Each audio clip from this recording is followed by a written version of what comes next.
It's day one in Detroit as all these IndyCar teams and drivers look to put the Indy 500 behind them and focus on the Detroit Grand Prix. I'm Zion Brown here on IndyStar TV, breaking down this first day of practice we had here, and who else but Alex Palou to be P1 today. Palou is coming off of back-to-back races, his P5 in the GP, his P7 in the 500, where he wasn't on the podium, which he hadn't done since last year when he did that following the 500 win that he had.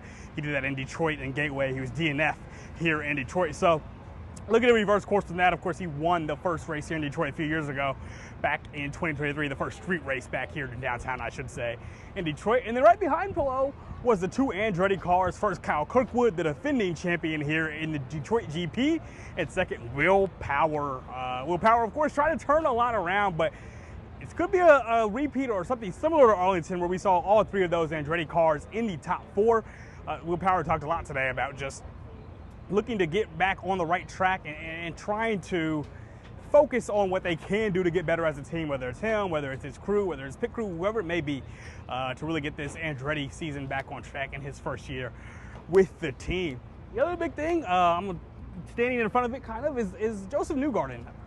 We saw him show up to the victory banquet with a boot on his left foot on Monday, and that boot is still on 4 days later. Not only that, but now today he's also walking around with a crutch on his right side. So that was not a thing on Monday. It was just the boot on Monday. 4 days later, he's got it on both sides, basically, after that crash on the restart in the Indy 500. I wasn't able to talk to Josef Newgarden, but I was told he won't be going back to medical today. We'll see if we get any further updates, but if, for whatever reason, Josef Newgarden isn't able to race for the rest of the weekend, he did drive today, but if he's not able to go for the rest of the weekend, IMSA's Felipe Nasr is here and just kind of on standby in case that happens. Of course, he's a driver for that Porsche Penske team on the IMSA side of things. It's a joint weekend that we have here in Detroit, so Felipe Nasr is around, just in case anybody was wondering. But we'll have more updates on Newgarden and what happens tomorrow in qualifying, of course. But I'm Zion Brown on IndyStar TV.